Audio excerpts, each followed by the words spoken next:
O texto vai estar projetado aqui. Segundo livro dos Reis, capítulo 4, a partir do verso 1. Você que está sem uma Bíblia, acompanhe o texto aqui. Embora é inadmissível um crente sem Bíblia, viu, gente? Crente tem que andar com Bíblia. Com Bíblia. Esse negócio, tudo bem, pode andar com um aparelho eletrônico e tal, mas nada vai substituir esse livro que a gente bota debaixo do sovaco e vai com ele para cima e para baixo. Então, ande com Bíblia. Pastor, não tenho Bíblia. Fala comigo que eu arrumo uma Bíblia para você. Mas ande com Bíblia. Crente anda com Bíblia. O policial anda com farda, anda com arma. Um médico anda com estetoscópio. Um crente anda com Bíblia. Crente tem que ter Bíblia. Não existe esse negócio de crente sem Bíblia, gente. Tá? Então fica aqui um conselho para todos, tá bom? Segundo Reis, capítulo 4, a partir do verso 1, todos que acharam, digam amém. Diz assim a palavra daquele que vive e reina para sempre. A mulher de um dos discípulos dos profetas clamou a Eliseu: meu marido, teu servo, morreu, e tu sabes que o teu servo temia ao Senhor. Agora o seu credor vem levar-me os meus 2 filhos para serem escravos. Olha o que uma dívida, seja nesse mundo físico ou no mundo espiritual, acarreta para o devedor. Vem levar os meus 2 filhos para serem escravos. Respondeu-lhe então Eliseu: como poderei ajudar-te? Diga-me, o que tu tens em casa? Disse então ela: tua serva não tem nada em casa, além de uma vasilha, ou em algumas versões, uma botija de azeite. Disse então Eliseu: vai e peça emprestadas vasilhas a todos os teus vizinhos, vasilhas vazias, e não poucas, peça muitas. Depois entra em tua casa, fecha a porta sobre ti e sobre os teus filhos, derrama o azeite em todas aquelas vasilhas e separa as que estiverem cheias. Foi então embora e fechou a porta sobre si e sobre os seus filhos. Esses lhe traziam as vasilhas vazias e ela as enchia. Quando todas as vasilhas estavam cheias, disse ela a um dos seus filhos: traga-me mais uma vasilha. Ele, porém, olhando para ela, respondeu: não há mais vasilha nenhuma. Então o azeite parou. Foi ela e fez saber ao homem de Deus, e ele então lhe disse: vai, vende o azeite, paga a tua dívida, depois tu e teus filhos vivei do que sobrar. Amém? Quantos creem que essa é a palavra de Deus? Sente não, crente, nós vamos orar ainda. Que cansaço é esse? A pastora foi a primeira a sentar na minha frente. Quantos creem que essa é a palavra de Deus? Quantos creem que essa palavra tem poder para fazer um movimento na nossa vida hoje? Se tu crê, dê a melhor salva de palmas que você puder para Jesus. Aleluia. Pai amado, Pai querido, em nome de Jesus, enquanto esse povo te aplaude, nós oramos ao Senhor pela sua bondade e misericórdia. Sabemos que é uma porção da tua palavra para nós hoje. Fala ao nosso coração, salva, transforma e liberta em nome de Jesus. Amém e amém. Eita glória, aleluia. Sente-se agora um pouquinho, por favor.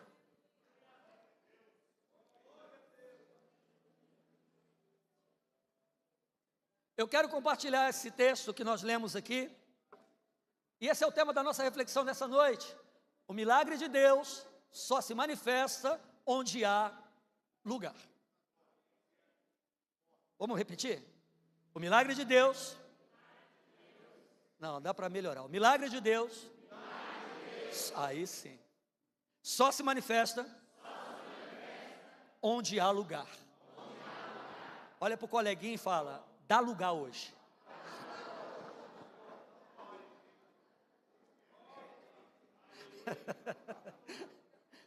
Dá lugar hoje. Então, quando nós olhamos para esse texto, olha para mim aqui, de 2º livro dos Reis, capítulo 4, do verso 1 ao verso 7. A gente encontra a experiência dessa mulher que, junto com seus filhos, viveu uma experiência poderosa com Deus de um milagre, literalmente um milagre. Talvez no tempo mais difícil da sua vida, no momento mais difícil da sua vida. E que momento era esse, pastor? O momento em que ela perde seu marido. E a Bíblia vai dizer, nós lemos aqui, que esse homem era servo de Deus. Mas mesmo sendo servo de Deus, esse homem, ele morre e ele deixa uma dívida. E deixando essa dívida, em um determinado momento, essa mulher, ela se depara com o credor dessa dívida, na sua porta, requerendo o pagamento da dívida que o marido, servo de Deus, fez. E como ela não tinha dinheiro para pagar, o costume da época exigia que houvesse algum tipo de compensação para aquela dívida, para que aquela dívida fosse paga, sanada de alguma maneira. Se ela tivesse bois, ovelhas, mulas e por aí fosse, talvez fosse possível ela compensar aquele homem usando isso, só que ela não tinha nada. A única coisa que ela tinha de valor até então eram os 2 filhos dela. E pela lei da compensação, aquele homem tinha o direito de levar os seus filhos como escravos. E lendo o texto, a gente pode imaginar o seguinte, que ele dá, a Bíblia não fala, não é específica nisso, mas a gente imagina até pelo discurso aqui do texto. Eu imagino que aquele homem dá um tempo para ela pagar a dívida.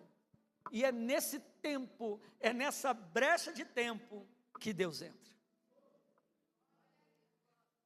É nessa lacuna do tempo que provavelmente esse homem, o credor, dá para aquela mulher pagar a dívida. Não sei se um dia, se 2 dias, se uma semana, não sei. É que Deus vai atuar. Mas eu tenho certeza que era um espaço curto de tempo, até porque Deus não precisa de muita coisa para fazer o que Ele quer. Então, aquela mulher ela já está passando um momento difícil com a perda do marido. Era uma viúva, pobre, não tinha com o que se manter. Mas tem uma coisa que chama a atenção minha, e eu acredito que deve chamar a sua também, de que quando ela começa a falar com Eliseu, ela diz: meu senhor, o meu marido, ele é morto, e bem tu sabes que ele servia ao Senhor, que ele era servo de Deus.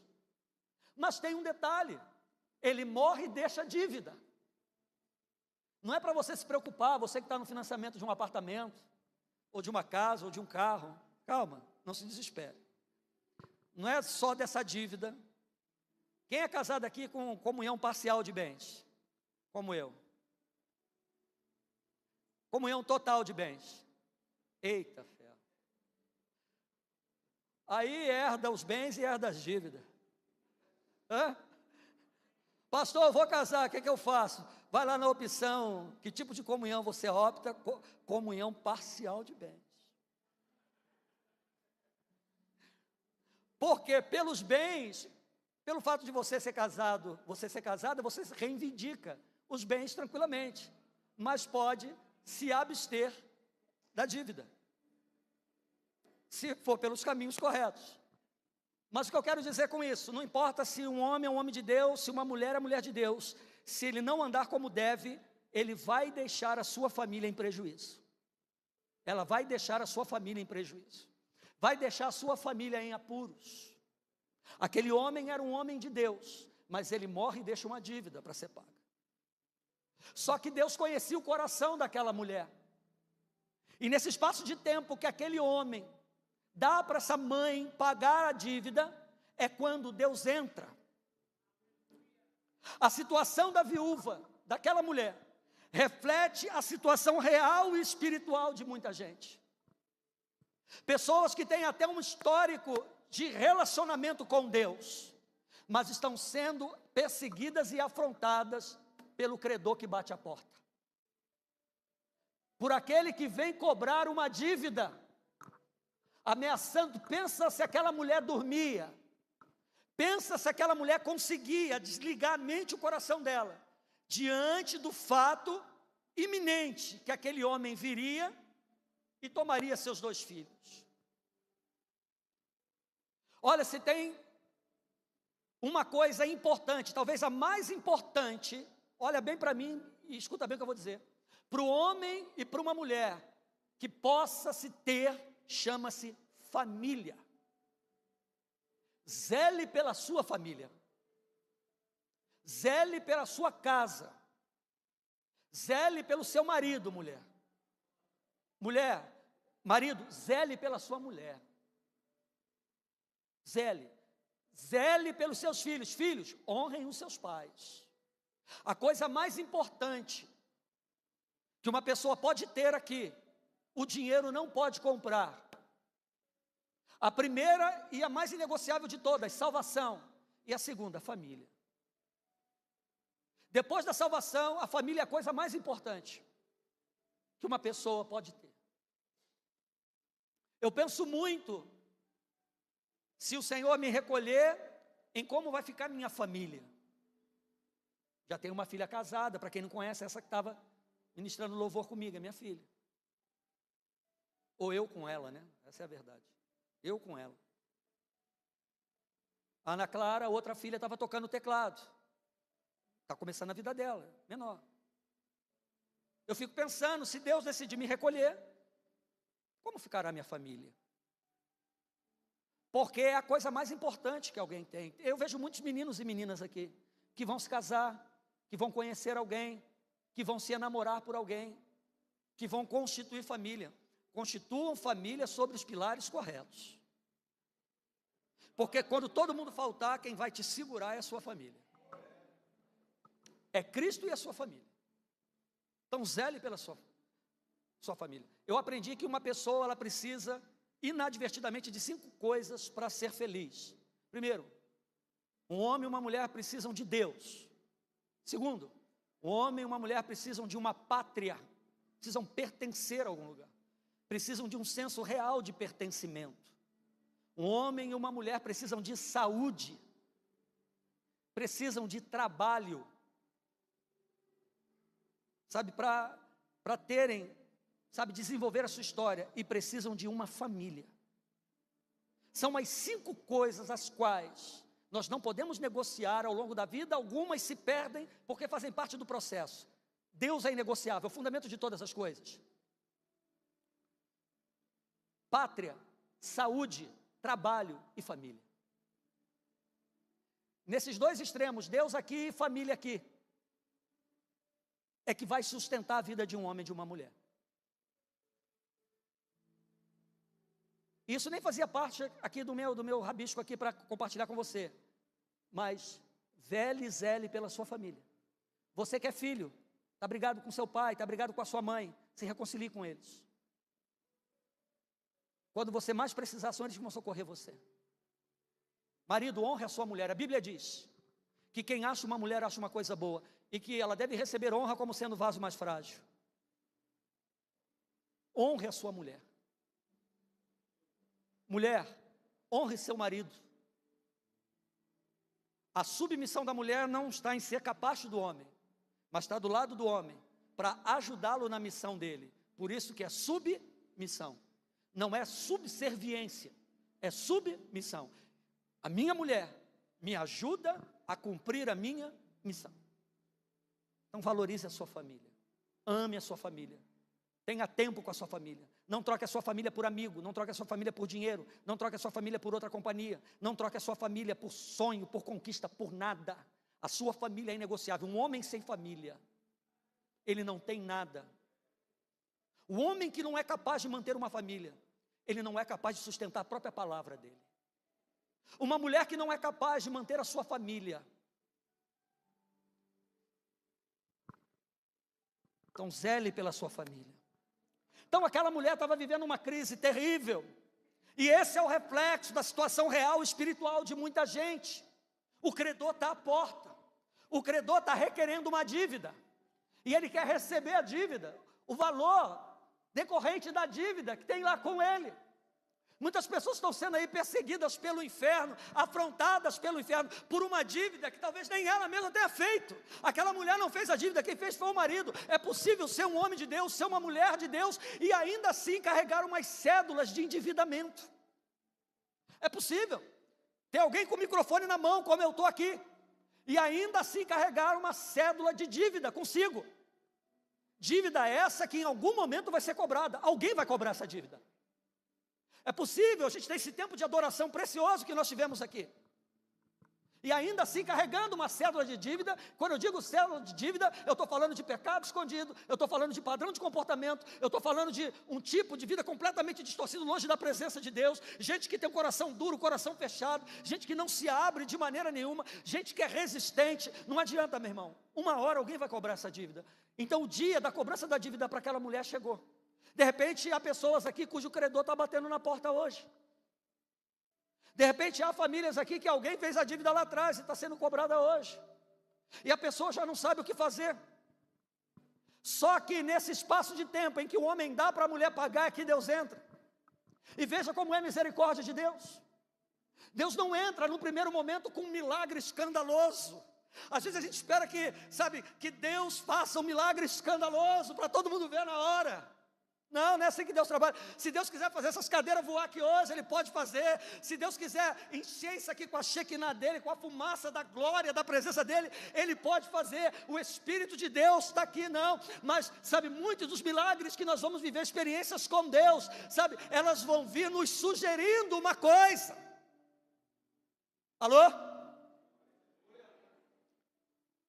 Então a viúva estava endividada, seus filhos seriam levados como pagamento da dívida. Ela não sabe mais o que fazer, até que ela recebe uma palavra. Eu posso até ficar sem saber o que fazer durante um tempo, diante do meu credor, diante daquele que vai na minha porta, para cobrar aquela dívida que às vezes nem eu fiz. De repente alguém está se sentindo assim, oprimido, acuado, desesperançado, seja pela doença, falta de dinheiro, seja pela opressão, seja pelo pecado, seja lá o que for.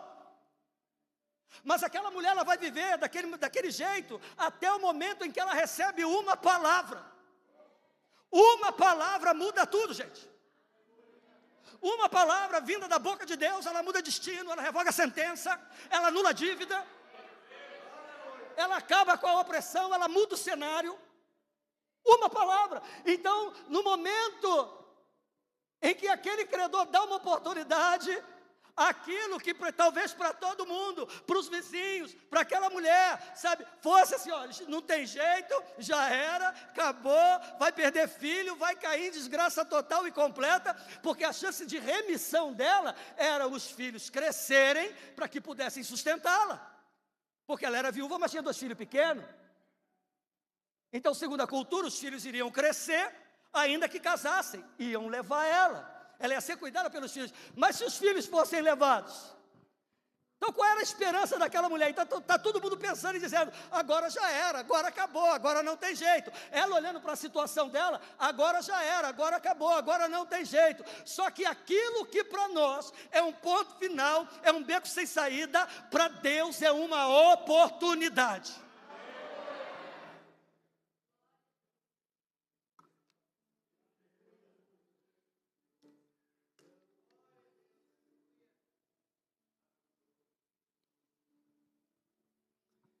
Então, de repente aquela mulher se depara com Eliseu, e aquela mulher faz o que todo mundo que está passando um processo deve fazer. Sabe qual é o nosso problema? É que às vezes nós somos orgulhosos. Quantas vezes, em todos esses anos, eu já ouvi de pessoas, às vezes num aconselhamento, num bate-papo informal, assim, pastor, eu não gosto muito de pedir ajuda para ninguém. Tudo bem. Tudo bem. Só que depois ninguém pode ser responsabilizado pelo desfecho final da coisa. Porque às vezes há pessoas, eu não estou dizendo que eu, você, temos que abrir a nossa vida para todo mundo, de todas as formas, não estou dizendo isso não, mas há aquelas pessoas que Deus coloca diante de nós, e elas vão ser instrumentos nas mãos de Deus. Se eu não consigo ouvir aquela voz silenciosa do Espírito de Deus no meu coração, talvez eu ouça a voz de Deus através da boca de alguém. através de um parente querido, através de um amigo muito próximo, que às vezes é mais chegado que um irmão, que uma irmã. Mas aí o orgulho fala mais alto, diz assim: eu não peço ajuda para ninguém. O orgulhoso sempre vai padecer mais do que deve, irmão. Quantas pessoas talvez hoje aqui estão aí, vivendo embaraço, porque não conseguem perdoar, não conseguem pedir perdão, não conseguem reconhecer. E estão aí sofrendo e fazendo os outros sofrerem por causa do orgulho. Vai lá, irmão, pede perdão. Pastor, mas eu não fiz nada, melhor ainda. Vai lá. Chama para tomar um café com você. Manda aquela mensagem hoje à noite, quando acabar o culto, ou amanhã: bom dia, tudo bem, como vai? O pessoal vai tomar até um susto. E aí Deus vai criar a brecha no tempo de oportunidade para botar as coisas no devido lugar. Às vezes as coisas não acontecem porque eu não dou oportunidade para Deus agir. Às vezes tem coisas que ainda não aconteceram na sua vida porque você não dá oportunidade. A gente vai dando oportunidade para um monte de gente, para um monte de coisa, mas não dá oportunidade para aquele que tem o poder para mudar tudo. E fica justificando: mas é por causa disso, mas é por causa daquilo. Gente, ninguém está nem aí para as minhas e para as tuas razões. Só que aquela mulher, diferente de muitos de nós, ela está vivendo aquela situação de crise dentro da casa dela, na vida dela, já está com o coração quebrado por causa do marido. Ela decide pedir socorro. Repete comigo: socorro. Ela decide pedir socorro. E olha quem ela vai pedir socorro. De repente, Eliseu está passando. Eliseu está na região. E ela já sabia quem era Eliseu, sabia que Eliseu era um homem de Deus, sabia que Deus usava a boca de Eliseu, sabia que Deus manifestava a presença dele através da vida do homem de Deus, através de Eliseu. Ela vai procurar a pessoa certa, ela vai num lugar onde ela sabia que tinha uma palavra para mudar a vida dela. Eu preciso buscar direção no lugar onde tem uma palavra para mudar minha história, mudar minha sentença, mudar a direção. E ela sabia que Eliseu era esse homem, gente. Tem coisa, eu falei aqui dos bons parentes, bons familiares, bons amigos. Não, mas tem momento, irmão, que a gente tem que fechar os olhos, esquecer de tudo e ir na pessoa certa, direto. Quer entrar na presença e falar: Deus, fala comigo. Aquela mulher decide pedir socorro. Ei, talvez hoje o Senhor tenha trago alguém aqui para dizer para você: ei, chegou a hora de pedir socorro. Então ela decide pedir socorro. E ela conta: meu Senhor, tu bem sabes que meu marido era discípulo dos profetas e servia a Deus. Porém, ele morreu e deixou uma dívida, e o credor agora vem cobrar dívida. Eu não tenho o que pagar, ele quer levar meus filhos. Como é que eu fico?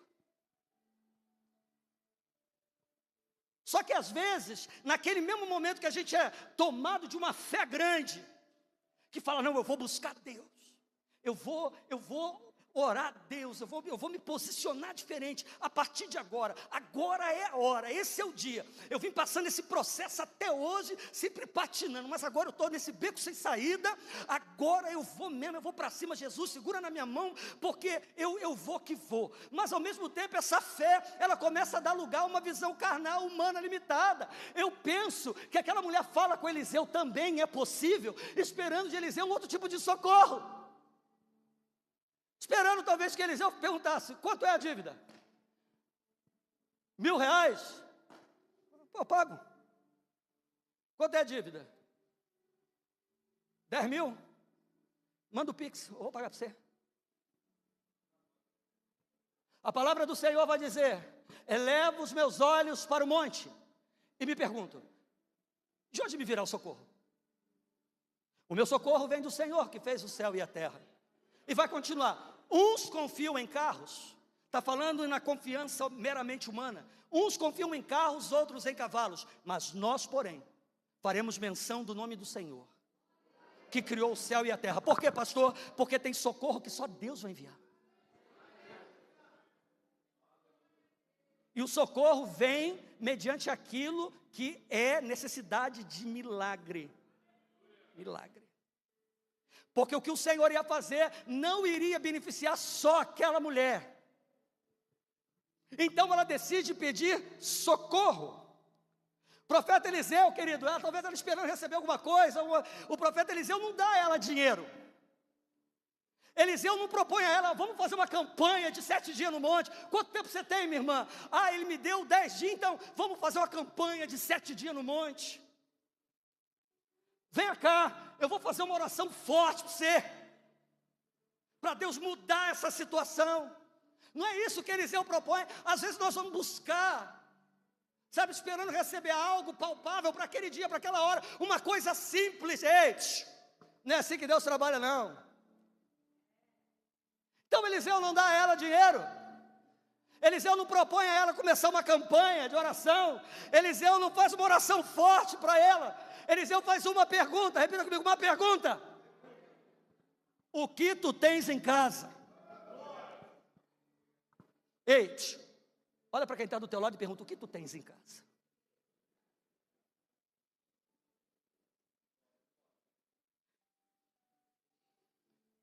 De repente a resposta é inquietação de alma, divisão, separação, escassez, briga, incredulidade, frieza, afastamento. De repente o que a pessoa tem em casa é isso aí.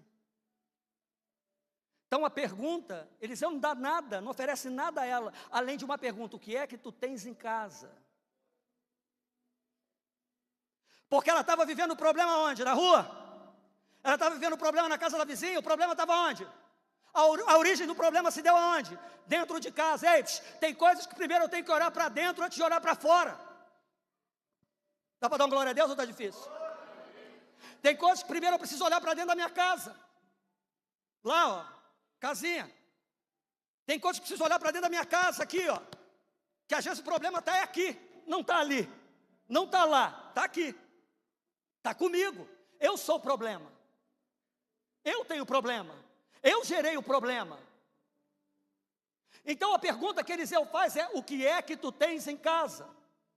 Porque muitas coisas que o meu Deus, Ele vai fazer para mostrar que Ele é Deus tremendo, com aquilo que eu tenho na mão, que para mim é quase nada. Você não entendeu, você perdeu a oportunidade de dar um glória agora. Muita coisa que Deus vai fazer. Ele não vai fazer pegando lá o que o outro tem. Ele vai olhar para mim e falar, Reginaldo, o que tu tem em casa? E vai pegar aquilo que para mim é insignificante. Para mim está lá, é tão pouquinho que é desprezível. E é com aquilo ali que ele vai manifestar a glória dele. Quer dizer, não precisa de muita coisa não, irmão. A Bíblia diz que o próprio Elias, antecessor de Eliseu, fugindo de Jezabel, se esconde numa caverna. E quando ele chega lá no fundo da caverna, ele ouve uma voz, o que tu fazes aqui, Elias? É tremendo isso, que às vezes a gente entra em alguns buracos e acha que o povo esqueceu a gente lá. Só que quando Elias chega dentro da caverna, Deus já estava lá. Porque a pergunta faz toda a diferença. Não é o que fazes aí, como quem está de fora perguntando para quem está dentro. Deus pergunta, o que tu fazes aqui, Elias? Salmo 139, Davi, que tinha pisado na bola com Deus demais, ele diz, Senhor, para onde fugirei eu da tua face? Para onde irei fugindo da tua presença? Se eu fosse ao mais profundo do abismo, lá tu estaria, porque de uma maneira tremenda, terrível, eu fui formado, entristecido dentro do ventre da minha mãe. Se eu pegasse as asas da águia e voasse por sobre as nuvens, lá tu também estaria, Senhor. Para onde eu posso fugir da tua face? Quando Elias está tentando fugir, meu irmão, quando ele chega lá achando, eu vou morrer sozinho, eu estou deprimido, estou passando essa prova, esse vento, Deus já está lá. Eu não sei, de repente, que você pode estar vivendo, enfrentando, mas eu quero dizer para você, se você parar para ouvir, você vai ouvir Deus te perguntar, o que é que tu está fazendo aqui? Ou seja, aí não é teu lugar. Aplauda o Senhor.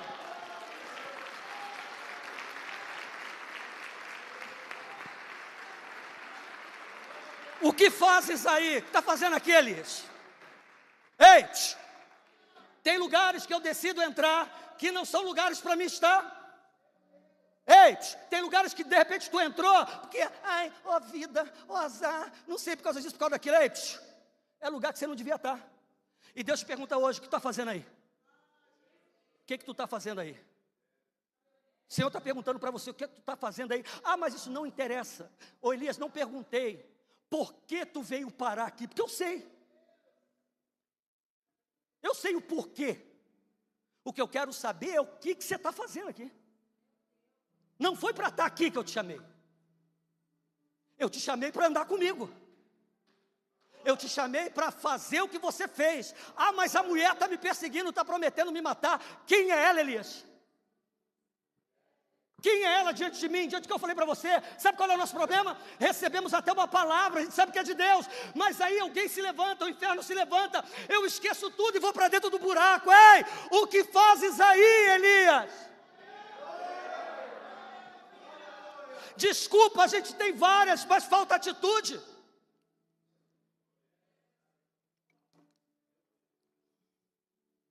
E agora, eu vou começar a pregar. Aguenta firme aí, que até 10 horas hoje é dia, hein? Amanhã é feriado, não? Não? Tem tanto feriado que a gente fica perdido, né? Não, brincadeira. De modo que se você quiser me convidar para comer uma pizza, vai dar tempo. É ou não é?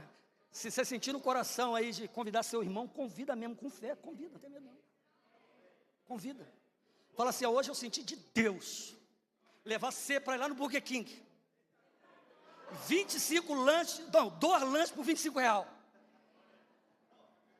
2 lanches. R$25, vou pagar para você. Hoje eu senti de Deus levar você para comer um açaí, lá em Barueri. Caro, vale o preço do nosso rim, mas eu vou levar você para comer um açaí hoje. Leve, não tenha medo não. Deixa Deus te usar. Então o que tu tem? Eis-nos aqui. Então ele pergunta o que tu tens em casa. Hoje ele te pergunta, ei, o que você tem na tua casa? Para aquela mulher, a pergunta não faz muito sentido. Por quê? Porque na visão dela, o que ela tinha em casa não pagava a dívida. A gente vai usando os nossos recursos, achando que aquilo vai resolver o problema, mas é só um paliativo para o problema. Só vai adiando o resultado, até que Deus entra no negócio. Ei, para de lutar com a força do teu braço. Deixa Deus tomar essa causa hoje. Deixa Deus tomar essa causa, vai ficar lutando, sofrendo por causa de quê? Rapaz, eu paguei um preço caro na minha vida, até eu entender isso aí, eu sofri. Até eu entender isso aí, eu sofri. Está ali o meu irmão ali, ó, sentado, o Diácono Ronaldo, faz o sinal aí, meu lindo. Olha lá. Ó. Pense o que eu e esse homem aprontamos na nossa cidade. Não tem cara não, mas isso era terrível demais, rapaz. Terrível, terrível, terrível. Você era para estar debaixo da terra primeiro que eu. Terrível.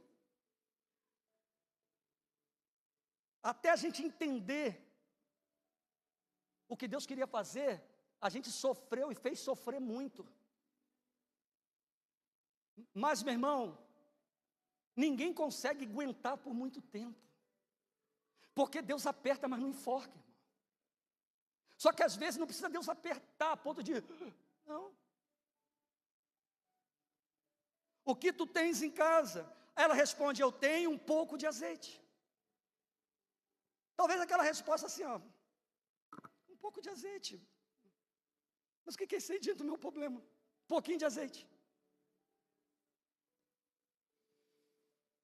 E aquela era uma palavra que ela não esperava para receber num momento como aquele, porque o que ela esperava era que Eliseu liberasse uma palavra poderosa, que a terra tremesse, que o céu abrisse, os anjos viessem, o fogo descesse. Então aquela era a última palavra que ela esperava receber do homem de Deus. Tem horas que a gente espera Deus fazer uma coisa tremenda, mas a única coisa que Deus quer fazer é chamar a minha atenção para Ele. Chamar a minha atenção para Ele. Então aquela mulher talvez esperava receber qualquer outra coisa, mas ela recebe aquilo que vai mudar a vida dela. Ela recebe uma palavra. Uma palavra. A palavra de Deus, escuta isso, a palavra de Deus é tão poderosa. No Evangelho de João, no capítulo 1, no verso 1, vai dizer, no princípio era a palavra, ou era o verbo. Nas traduções mais recentes, palavra. No princípio era a palavra. E a palavra estava com Deus. E a palavra era Deus. Tudo foi feito por meio dessa palavra. E nada do que foi feito se faria sem ela. Porque todas as coisas foram feitas por meio dela, por ela e para ela. João está escrevendo o que aconteceu no Gênesis, que o Gênesis nos relata. Quando o Senhor vai criar o homem, depois de ter criado tudo, ele diz, façamos o homem a nossa imagem e semelhança. Só que no capítulo 1, no verso 1, e disse, no princípio criou Deus e disse, haja. A palavra tem poder para romper. A palavra tem poder, e haja luz. A palavra. Quando chega no homem, ele diz, façamos o homem a nossa imagem e semelhança. Então, quando João, o discípulo amado, escreve o seu evangelho no capítulo 1, a partir do verso 1, ele está dizendo, no princípio era Cristo, era Jesus, e Jesus estava com Deus, e Jesus era Deus. Todas as coisas foram feitas por meio dele, e sem ele nada do que foi feito se faria. Tudo que foi feito por ele, para a glória dele, por intermédio dele. Essa palavra tem poder. É por isso que o nome de Jesus é o nome que está sobre todo nome, segundo, aleluia, aplauda o Senhor. Ei, vou correr aqui, hein? Aleluia.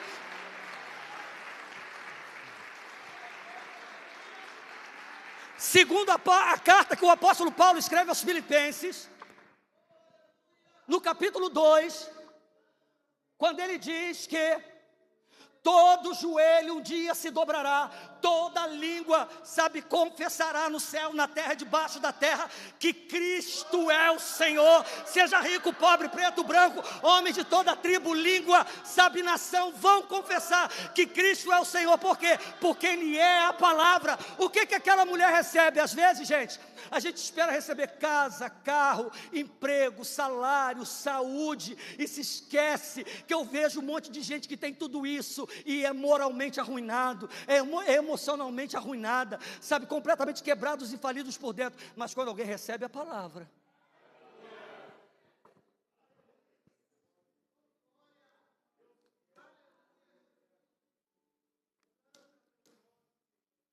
eu tenho um pouco de azeite. A palavra que ela não esperava ouvir num momento como aquele. E aí começa o milagre. Eliseu olha para ela e diz assim, peça aos teus vizinhos vasilhas emprestadas. Peça vasilhas vazias e não poucas. Vai lá e pede. A mulher não entende nada. Mas naquele momento, o que ela tem a perder? Olha para quem está do teu lado e fala assim, o que você tem a perder? Rapaz, o que você tem a perder? O que eu tenho a perder? Vamos supor, a partir da premissa, ou do pressuposto, de que Cristo seja uma mentira. Reflete comigo. Vamos partir desse pressuposto. Que Jesus seja uma invenção. Que Jesus seja fruto da imaginação de um grupo de pessoas, cuja essa mentira foi sendo contada ao longo de mais de 2000 anos e que permanece até hoje. Vamos supor que Jesus seja uma mentira. Que o Evangelho seja uma mentira. E eu creio nesse Evangelho há 1/4 de século. O que eu vou perder? Ou o que eu perdi, se isso for mentira? Eu parei de fumar, eu parei de beber, eu parei de cheirar, eu parei de andar armado, eu parei de roubar, eu parei de fazer as pessoas sofrerem, parei de trair minha mulher. Eu ganhei ou perdi? Eu ganhei ou perdi, meu irmão? Partindo do pressuposto de que seja uma mentira. Partindo do pressuposto que Cristo seja invenção.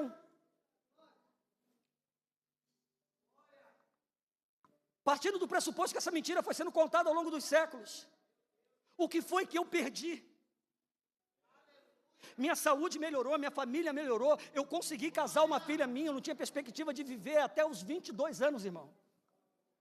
Dado a estatística do meu bairro, da minha cidade. Todos os meus amigos foram mortos a tiros, todos eles. Traí a minha mulher, gastava salário dentro de favela, roubava e ia cheirar dentro de favela do Rio de Janeiro. Quem vive assim, irmão?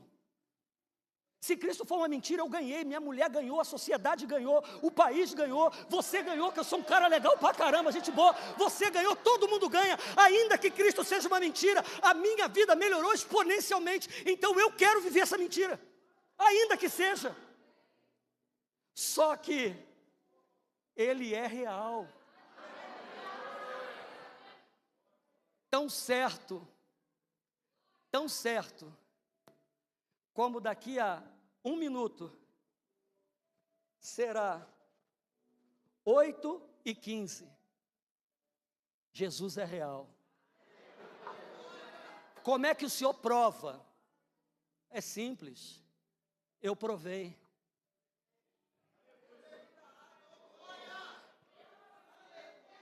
Como é que você me prova que o vento é real? Me prove a realidade da existência do vento.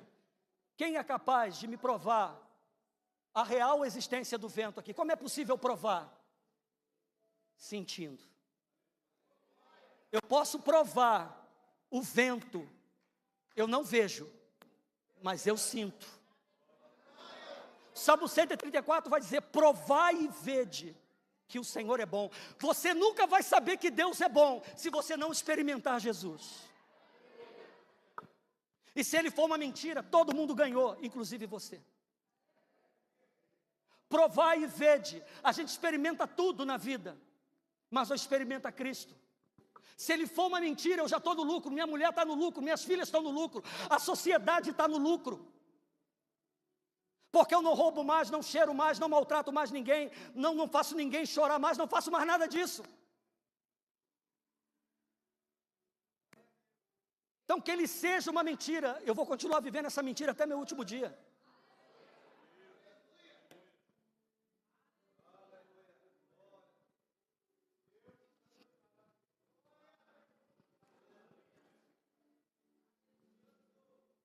Então peça, vai lá, peça vasilhas aos teus vizinhos, vasilhas emprestadas, vasilhas vazias e não poucas. Mais uma vez, a humildade da mulher posta à prova. E agora, além de condenada a perder os filhos, vamos dizer que ela está doida. Porque ela não tinha nem para ela, por que ela quer um monte de vasilha? Porque quem está buscando um milagre, o outro não vai entender, irmão. Às vezes a tua mulher não vai te entender, teu marido não vai te entender. Eu lembro que quando a Ivone entregou a vida dela para Jesus, a pastora se converteu. No primeiro domingo ela já chegou em casa, já catou as roupas dela, irmão. E eu estou vendo essa mulher botar as roupas dela tudo dentro de um saco. E eu estou lá sentado, estou olhando, ela foi no guarda-roupa, pegou aquelas roupas curtas dela, tudo, que ela sempre foi bonitona, assim, eu ficava de olho, que eu não sou bobo, ficava de olho. E ela pegou aquelas roupas dela toda, botou tudo dentro de um saco. Aí o que você vai fazer? Ela falou: não, vou jogar tudo fora. Mas como assim? Não, que agora eu sou crente. Pegou as calças que tinha, levou na costureira, mandou abrir, ela mesma abriu a calça, as pernas, juntou, fez saia, até no joelho. Falei: pronto, agora doidou mesmo. Agora eu perdi a mulher. Até que logo em seguida, passou uma semaninha, ela olhou para mim e falou assim: ó, presta bem atenção, vou falar uma coisa para você. Às vezes falta isso para você, viu, mulher? Botar esse cara no lugar dele. Viu? Fazendo graça com você. Ninguém morre de amor não, irmão. Ela chegou para mim e falou assim: ó, vou falar um negócio para você aqui. Agora eu sirvo a Deus. E eu não vou para a igreja e você ficar na bagunça. Ou você caminha comigo, ó, pode pegar tuas coisas agora e ir embora. Eu e minha filha não vamos morrer sem você, não. Meu irmão, aquilo me deu um choque. Me deu um choque. Falei: agora é crente, agora vai ficar besta, vou passar na cara, né? Eu não vou e você vai ficar aí. É o seguinte: ou tu vai comigo, ou tu se apluma, ou pode pegar tuas coisas e ó, rua. Pode ir embora.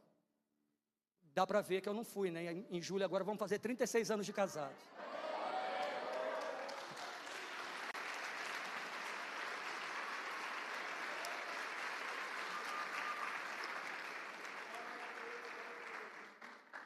Então peça vasilhas emprestadas. Então quem não está vivendo o teu processo não vai entender que você está buscando um milagre. E aí a mulher, o que ela faz? Ela começa a ir atrás dos vizinhos, manda os filhos, me empresta uma vasilha, me empresta uma vasilha, me empresta uma, me empresta outra, me empresta outra, e enche a casa de vasilha, só que ela tem um punhado de azeite, é pouquinho, mas mais do que o punhadinho de azeite, ela tem uma palavra. Quem tem uma palavra? Você olha, por exemplo, para a nação de Israel, você pega o mapa mundi, no meio da janela 10x40, que são as nações de língua árabe, muçulmanas, Israel é desse tamaniquinho assim, está lá, o Egito, Síria, Líbano, do outro lado do Golfo, o Irã, Jordânia, Iraque, tudo ali, Israel, pequenininho. Em 1949, se eu não estiver enganado, o ano, 48 para 49, Israel vence uma guerra contra todas essas nações, sem disparar um único tiro. Um único tiro. Um jornalista ateu escreveu um livro chamado A Guerra dos Seis Dias. A Guerra dos 6 Dias. Ateu. Quando ele começa a pesquisar com altos oficiais dos exércitos inimigos, das outras nações, de Israel e tal, e um comandante sírio, se eu não estiver enganado, disse que o que os fez, tem esse livro, depois você procura lá, a Guerra dos 6 Dias, os fez recuar foi que, no meio do deserto, eles viam como que carros de guerra vindo contra, e eles disseram, a mão do Deus de Israel é contra nós. Em 6 dias aquela guerra acabou, sem Israel dar um tiro. Eu quero dizer para vocês, o que o senhor quer dizer com isso, pastor? Ninguém perde por confiar nele. Ninguém perde por confiar a família, confiar os filhos, confiar o casamento, confiar a saúde. Confiar, irmão. Confiar. Então presta atenção, Deus não pede àquela mulher, através de Eliseu, Deus não pede àquela mulher azeite. Por quê, pastor? Porque o azeite já existia, já tinha. O azeite já tinha lá. Às vezes a gente tem o elemento do milagre na mão, a gente só não usa. Às vezes a gente tem o que precisa ali, do lado, mas a gente ignora, gente. Deus não pede àquela mulher azeite, porque azeite já tinha. Sabe o que Deus pede? Providencia vasilha. Deus não pede azeite, Deus fala para ela, arruma vasilha. Ei, deixa eu falar para você, arruma vasilha. Sabe por quê? Porque tem que ter lugar para o teu milagre. Azeite tinha. Azeite tinha. O que não tinha era lugar para derramar o azeite. O azeite estava dentro da casa dela. Ei, você que é crente, que está aí meio barro, meio tijolo, deixa eu falar para você, pode parar de orar, pedir para Deus fazer isso, aquilo, aquilo outro, para parar, rapaz. Pode parar, minha irmã. Que isso, pastor? É verdade, pode parar. Está perdendo o seu tempo. Não adianta você ficar pedindo, com as vasilhas tudo emborcada. Porque azeite você tem. Você não tem a vasilha para o azeite multiplicar. Milagre tem para você. O que não tem é lugar para o milagre se manifestar. É esse o problema. Eu vejo isso, Azeite você tem, para de pedir azeite. Para de pedir poder, para de pedir isso, pedir aquilo. Ei, começa a dar lugar. Começa a providenciar lugar, porque o milagre Deus vai fazer. Pastor, tá legal, me prova na Bíblia. Apocalipse 3:20. Eis que estou à porta aí.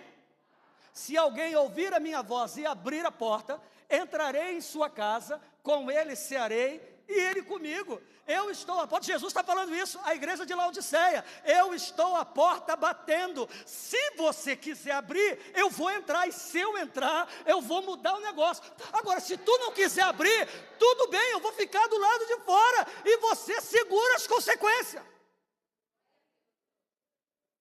Azeite tem, não tem a vasilha para multiplicar o azeite. Para de ficar orando, rapaz. Vai pegar a vasilha com o povo.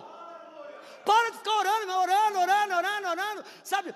Uma ladainha o tempo inteiro. Começa a providenciar vasilha, começa a tomar atitude, começa a dar lugar para Deus agir, começa a deixar Deus agir na tua vida. Uma reclamação sem fim, um falatório sem fim. Pelo amor de Deus, fala: Senhor, eu vou dar lugar, não quero nem saber. Se viver, vivi, não é? Se morrer, morri. A mulher não falou isso lá? Ó, eu vou lá falar com o rei, não tem problema não. Se eu viver, vivi, se eu morrer, morri. E está tudo certo. Uma vez o irmão José disse isso para nós, quando fomos visitar ele doente: irmão José, como é que vão as coisas hoje? Pastor, daquele jeito, você sabe como é que é, né? Estou aí, mas olha, o que Deus fizer por mim está bom, está no terminal. O que Deus fizer por mim está bom, pastor. Eu vou falar uma coisa para vocês: olha, se Deus decidir me curar, vocês tudo vão ver a glória de Deus. Agora, se Deus decidir me levar, quem vai ver a glória de Deus sou eu. Se eu viver, vivi, se eu morrer, morri, rapaz. Eu vou atrás de vasilha, porque eu quero azeite. Azeite tem, não tem a vasilha? Ei, começa a mudar a posição. O milagre de Deus só se manifesta onde há. Deus não pede azeite, azeite tinha, era pouco, mas tinha. Não tinha, era vasilha. E aí ela pega as vasilhas, e ela vai derramando azeite, e os filhos, toma-lhe vasilha, e toma-lhe azeite, toma-lhe vasilha, e toma-lhe azeite, e toma-lhe vasilha, e o pau quebrando dentro de cara, irmão. E azeite, vasilha e azeite. Até uma hora que ela chega e fala: gente, traz mais vasilha. A casa já entupida de vasilha da gente. Que ela foi lá no bairro, na rua, pediu vasilha para as vizinhas, tudo, irmão. Encheu a casa de vasilha cheia de azeite para quem tinha um pouquinho só. Ela fala para os meninos assim: traz mais vasilha. O menino fala: mãe, acabaram as vasilhas. O azeite parou. Ou seja, só para de jorrar quando a vasilha acaba, irmão. Qual é o segredo para alguém estar 25, 30, 35, 40 anos queimando na presença de Deus? Não é evento, não é movimento, não é estratégia de PNL ou de sugestão mental, nada disso não. Não é riqueza, não é promessa de prata, ouro. O segredo de uma pessoa estar 25, 30, 35, 40 anos queimando na presença de Deus é porque o tempo passa e ela ainda providencia vasilha. Providencia vasilha mesmo. Quando você tiver vasilha, filho, quando tem bambu tem flecha, não é? Quando tem bambu, ó, pau vai comendo, e pá, o diabo se levanta de um lado, mas tem azeite, filho. O inferno se levanta, se movimenta, mas tem azeite. Enquanto você tem garrafa para vender, o couro vai comendo mesmo. Agora, se não tem vasilha, se não tem aonde derramar o azeite, vai derramar o azeite onde? Aí vai virar frequentador de culto, igual tem um monte, sentado na cadeira, sai do jeito que entra, porque não tem vasilha. Não é que não tem vasilha, não dá lugar para o grandão da Galileia operar. Dá lugar para ver. Rapaz, hein? Fala a verdade. Aí fica, não sei, sabe?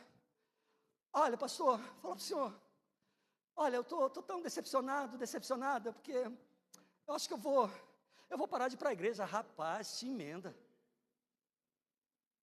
Começa a jogar sério com o pecado.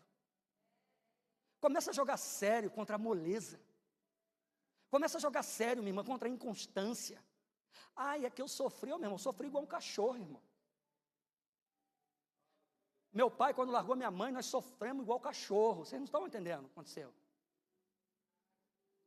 A gente foi de 0 a 100 em microsegundo. A vida acabou. Só que a gente escolhe viver a vida se lamentando ou se levanta, irmão. Ai, que olha, eu sofri isso, eu sofri aquilo, olha, eu passei por isso, eu passei por aquilo, rapaz. Olha para esse abençoado e fala assim: se levanta, rapaz. Se levanta, minha irmã. Para com esse negócio de, se levanta, oxe. Ei, se levanta, para de ficar, ai, o meu marido, ai, a esposa, ai, o governo, ai, o pastor, a igreja, ei, se levanta. Se levanta, arruma vasilha, vai pedir vasilha. Ops, ô menina, para de ficar aí, sabe, enchendo a paciência do teu pai, da tua mãe, isso aqui, vai arrumar vasilha. Vai arrumar vasilha. Naamã queria ser curado, sim ou não? O homem era comandante de um exército, mas era leproso. Ele queria ser curado. Ele vai procurar o mesmo Eliseu, está logo depois, capítulo 5. Ele vai procurar o mesmo Eliseu. Porque a menina que era escrava dentro da casa dele, disse, rapaz, falou para a mulher de Naamã, tem um profeta em Samaria, que se o meu senhor for lá, ele fica bom. Ele vai no rei dele, o rei manda carta para ele entregar ao rei de Israel. Quando a carta chega lá no rei de Israel, o rei de Israel fica doido, e diz, sou eu Deus para curar esse homem? Olha como o rei da Síria busca ocasião para fazer guerra contra nós, porque eu não vou curar esse homem, vai virar um inferno, igual uma bagunça, eles vão invadir aqui Israel, rapaz, vai ser um Deus nos acuda. Às vezes Deus nos manda na direção certa, a gente erra o endereço. Ei, não adianta, meu irmão, onde Deus te mandou ir, é o que Deus te mandou fazer. A palavra de Deus é, vai em Samaria falar com o profeta, ele vai lá falar com o rei. Não, meu irmão. O segredo está na obediência. O desobediente sofre e faz o outro sofrer. Aí ele vai a Samaria, que era a capital de Israel, já é o dividido o reino, vai em Samaria. Quando chega lá, ele nem vai em Eliseu. Ele manda o servo. E aí o servo fala com Geazi, Geazi fala com Eliseu. Eliseu está em casa, vendo o Corinthians perder para o Flamengo. E aí vendo o Corinthians perder para o Flamengo, aí pergunta, meu senhor, tem um homem aí que veio aqui, que ele é leproso, para o senhor curar ele, o Deus da Síria mandou ele aqui, o que eu digo para ele? Eliseu olha para Jesus e fala assim, diz para ele que eu mandei ele tomar banho. Fala para ele, Eliseu mandou você tomar banho, mergulhar 7 vezes no Jordão, vai tomar banho. Essa foi a resposta do profeta. O que é que eu digo para o homem, para o comandante? Diga, manda ele tomar banho. Jesus está falando para mim e para você hoje, vai tomar banho, rapaz. Tomar banho. Olha para a pessoa que está aí, fala, vai tomar banho. Ah, tomar banho. Eliseu fala para ele, ó, mergulhando no Jordão. Quantos mergulhos foram? 7. E aí o homem fica indignado. Porque a gente quer um milagre, mas quer do nosso jeito. É ou não é? Ah, quem está precisando do milagre sou eu, rapaz. Quem está precisando é você, Jesus não está precisando de milagre. Jesus não precisa de mim, não precisa de você, para nada. Somos nós precisando dele, rapaz. Era Eliseu, era o menino lá, era Naamã, que estava leproso. E aí o homem manda ele tomar banho, 7 vezes no Jordão. Ele diz, não são Abana e Farfá, sabe, rios de Damasco, melhor do que esse Jordão? Rapaz, ó, eu fui no Jordão agora recente, o rio é limpo, rapaz. Imagina naquela época, o rio limpo lá no Jordão.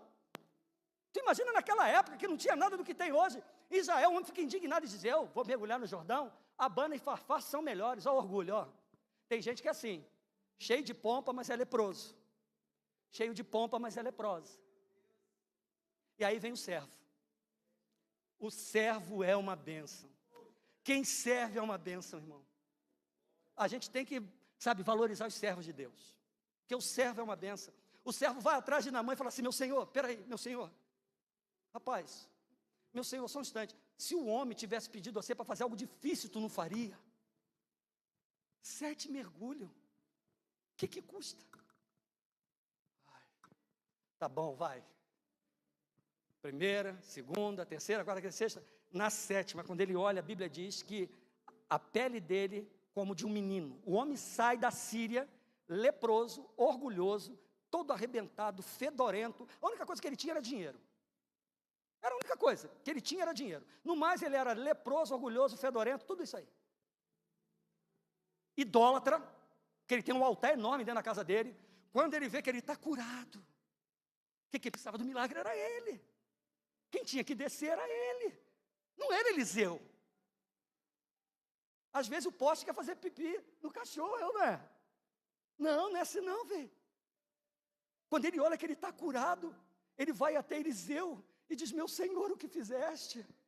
Olha como eu estou, Senhor, olha, eu trouxe aqui mudas de vestes festivais, eu trouxe ouro, eu trouxe prata, eu trouxe iguarias da Síria para ti. Eliseu olha e fala, não quero nada.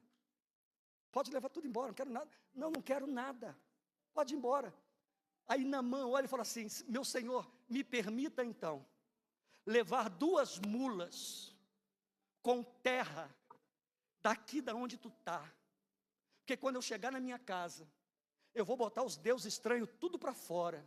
E eu vou fazer um altar para o Deus de Israel, porque esse é o único Deus verdadeiro, porque os meus deuses não me curaram da lepra, e o Deus de Israel me curou. Então a partir de agora eu sou crente, porque quem é limpo serve a Deus, quem está andando na pureza serve a Deus, quem está andando na santidade serve a Deus, quem não está inventa desculpa para não fazer, irmão. Então Naamã volta para a Síria crente, constrói um altar dentro da casa dele. Ei, pede vasilha e não pouca, estou terminando.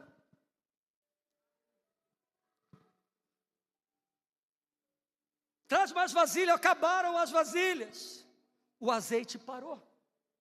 Enquanto tinha vasilha, tinha azeite. Preste atenção.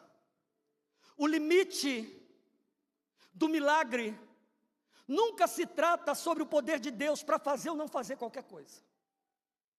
O limite do milagre. Repete comigo, por favor. O limite do milagre nunca se trata sobre o poder de Deus para fazer ou não fazer, mas sobre a nossa capacidade para receber. Não se trata sobre o poder de Deus para fazer ou não fazer. Eu já vi Deus fazer coisas assim assombrosas, irmão. Não se trata disso. Se trata se eu estou disposto a dar lugar.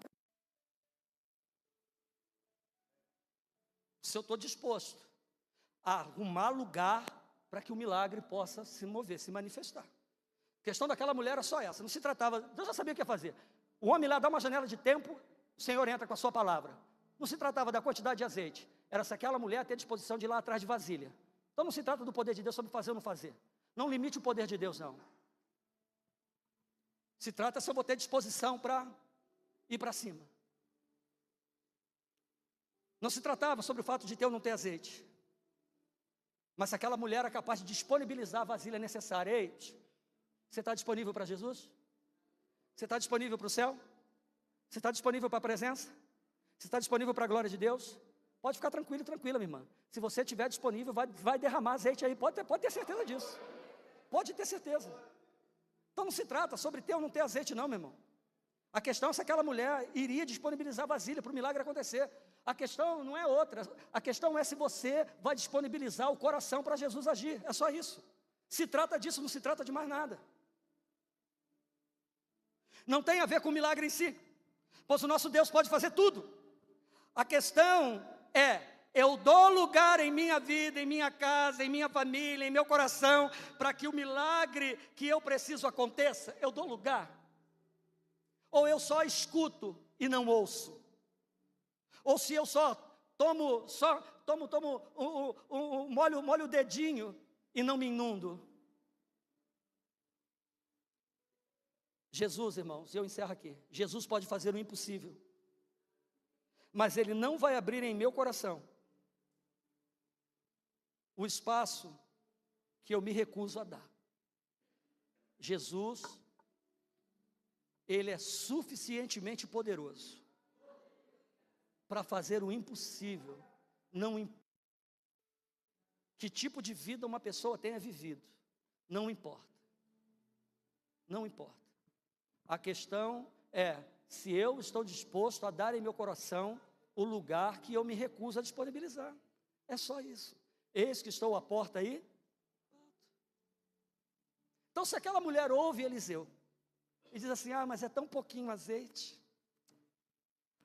Olha, seu Eliseu, obrigado, mas eu vou procurar o agiota da cidade. Vou ver se eu resolvo esse problema. Deixa eu falar uma coisa para você. Um abismo sempre vai chamar outro abismo. Tem gente aqui que vai tentando dar jeitinho na sua vida. Vai se afundar cada vez mais. Deixa Jesus cuidar disso aí. Coloca essa causa aí na mão dele. Coloca, irmão. Coloca que você vai ver. Coloca essa pessoa nas mãos dele. Coloca esse problema, seja lá o que for. Coloca isso que te aflige nas mãos dele. Dá lugar. O milagre de Deus só se manifesta aonde há lugar. E hoje eu e você, nós estamos aqui só pedindo azeite, ou nós estamos dispostos a preparar um lugar para que esse azeite seja multiplicado. Hoje eu e você estamos aqui só para pedir, me dá azeite, Senhor, derrama azeite, derrama teu poder, faz isso, faz aquilo. Ou eu estou disposto a preparar as vasilhas. Eu quero orar com você agora. Por favor, se coloque de pé aplaudindo a Jesus.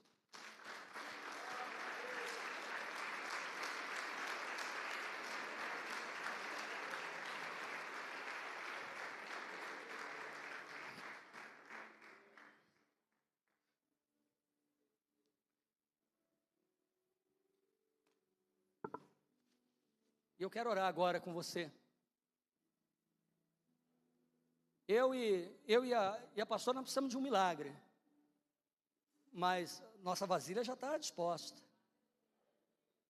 A hora que ele derramar o azeite, vai ter vasilha para encher. E o detalhe. Quando ela vai falar com Eliseu, que as vasilhas tinham terminado, Eliseu olha para ela e fala assim, pois bem, pega parte, paga a tua dívida. Tu e teus filhos, porém, vivei do que sobrou. Vivei do que sobrou. Eu imagino, a mulher paga a dívida, mas tinha tanta vasilha de azeite, que ela precisava devolver algumas vasilhas. Ela precisava devolver as vasilhas. Eliseu não manda ela pegar, pedir dado. E aí tem um mistério, índio. Eliseu não fala assim, vai lá e pede dada as vasilhas. Não, Eliseu fala assim, vai lá e pega emprestada as vasilhas. Se você pega emprestado, você tem que resolver, tem que devolver, ou não é? Só que as vasilhas estão cheias de azeite. Manda ela pagar a dívida e viver do resto. A Bíblia não fala, mas o que eu penso? Ela pega boa parte do azeite, coloca em um depositário, para guardar aquela quantidade massiva de azeite. E ela pega vasilhas com um punhado de azeite e entrega para cada vizinho. Está aqui tua vasilha. Ué, não, você me deu vazia. Antes eu precisava de vasilha vazia, porque minha vida estava vazia. Só que a minha vida foi cheia, e eu quero compartilhar com você. Porque o reino de Deus é assim, eu posso chegar quebrado, arrebentado, vazio. Mas quando o Espírito de Deus me enche, eu vou lá e entrego a minha vasilha, varão. Mas não entrego mais vazia para você. Tem azeite para você também. Tem azeite para você, para você, para você, para você. Tem azeite para você. Imagina aquela mulher chegando com aquela fiarada, levando vasilha, e os vizinhos tudo olhando, falou, vim trazer uma vasilha de... Mas não, antes estava vazia, agora tem azeite. Por quê? Porque antes eu tinha escassez, agora eu tenho fartura. Antes eu estava chorando, agora eu estou sorrindo. Antes eu estava sofrendo, agora meu coração está cheio de alegria. Antes o diabo estava batendo na minha porta, mas o meu Deus me deu livramento. Antes você me abençoou, agora eu quero abençoar você. Está aqui a tua vasilha e ela está com azeite. Ei, tem azeite para dar para alguém aí, ou só está pedindo vasilha vazia? Vamos orar? Ô Rafael, coloque um fundo aí, que é para alegrar o nosso coração, porque eu estou quase chorando, Rafael. Apague essa luz em nome de Jesus. E nós vamos orar agora, irmãos. Você que precisa de um milagre, e de uma intervenção de Deus realmente, na sua casa, na sua família, na sua vida. E sabe que somente Deus pode fazer. Hoje você veio aqui e recebeu uma palavra, como aquela mulher recebeu de Eliseu. Há uma palavra para você. E a palavra é, disponibilize vasilhas. Arrume vasilhas, porque o azeite vai vir. O azeite vai vir. Então se hoje, de repente chegou alguém aqui, vazio, vazia, preocupado, preocupada, precisando de um socorro de Deus. Se aquilo que estava te oprimindo não vigiou, e nessa janela de tempo agora você está aqui, como naquela janela de tempo aquela mulher encontrou Eliseu e recebeu aquela palavra. Hoje tem uma palavra para você também, e eu quero orar agora com você, que precisa de um milagre no seu coração. Eu gostaria de convidar você a sair do seu lugar e vir aqui, nós vamos orar. Pastor, eu preciso de um milagre. Meu irmão, está no lugar certo. Pastor, eu preciso de algo tão grande que chega a ser um milagre. Está no lugar certo, aqui é o lugar. A casa de Deus é o lugar. Pastor, eu preciso de um livramento. Aqui é o lugar também. Pastor, eu preciso de socorro no meu casamento. Aqui é o lugar, é o lugar. Pastor, eu preciso de uma cura, de um milagre. Aqui é o lugar. Eu preciso, pastor, de uma resposta. Aqui é o lugar. Pode aumentar, Rafael. Hoje o Espírito nos convida, tragam as vasilhas. Se você tem vasilha vazia, é só trazer. Eu quero ser profeta de Deus nessa noite aqui.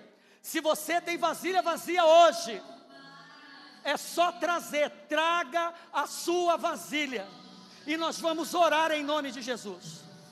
Você que precisa de um milagre, de uma intervenção do céu. Você que está aí, ó, embaraçado, embaraçada, não consegue caminhar e fica, sabe, justificando isso e aquilo. Não, disponibiliza a vasilha e Deus vai fazer a obra. Então sai do teu lugar hoje, meu irmão, em nome de Jesus. Aquela mulher precisou crer, gente. Ela precisou crer numa loucura dessa de mandar pedir vasilha com um punhadinho de azeite. Tem que ter uma dose de fé, de confiança em Deus. Então sai do teu lugar aí, vem cá, vamos orar. Hoje a ordem do céu é: traga a sua vasilha. Traga a sua vasilha.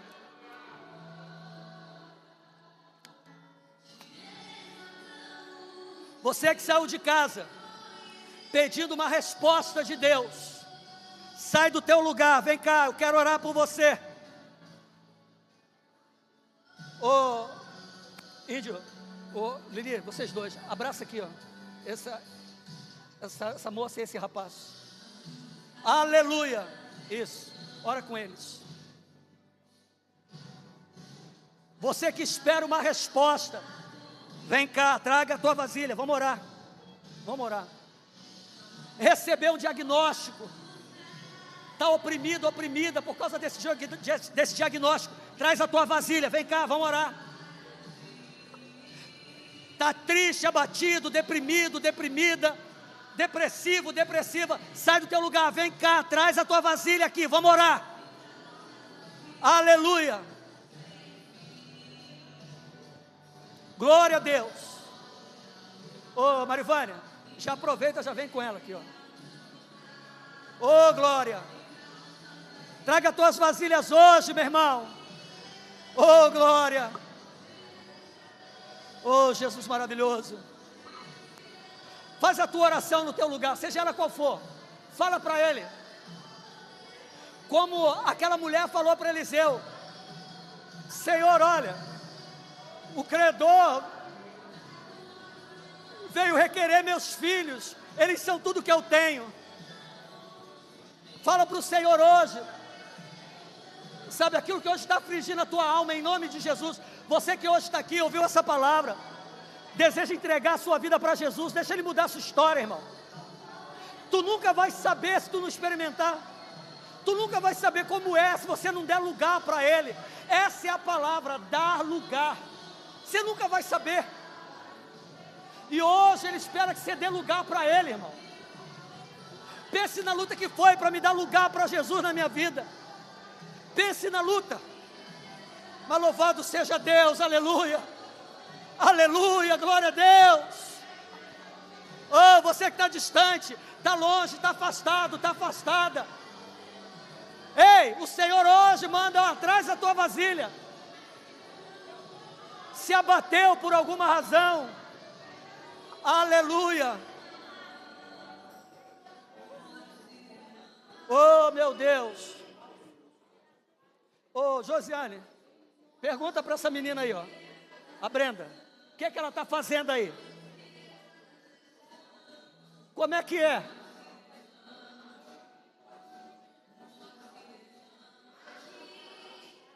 Apresenta a tua vasilha. Azeite tem, você sabe que você tem azeite.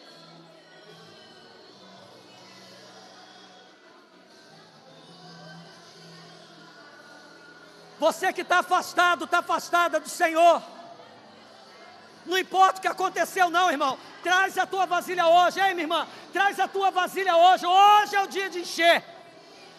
Eita glória, você tem que encher para transbordar, encher para transbordar. Orabado, seremando, ramandarabassu, ramadai arabasso, redecando, ramanai, romanchurai, aracoderamando, rabassu, mandai arabassurie de candaraço, ne mandarai. Pai, nós estamos diante do Senhor agora, rebadassure de canto. Senhor, e hoje esse povo está apresentando as suas vasilhas. Radakassurien de manto ramanai. Kate, ora por ela aí. Você tem azeite, Não, cadê a Grazi? Não, a Grazi, cadê a Grazi? Cadê a Grazi? Aqui, ó. Não, fica aí. Não, deixa ela aí. Isso. Granildes, aqui, ó. Você tem azeite. Derrama sobre a vasilha dela aí. Oh! Derrama azeite aí agora sobre essa pessoa. Cadê os intercessores? Cadê os intercessores para derramar azeite hoje aqui? Você que está com problema na sua vida conjugal, a família está atribulada. Ei, traz tua vasilha hoje.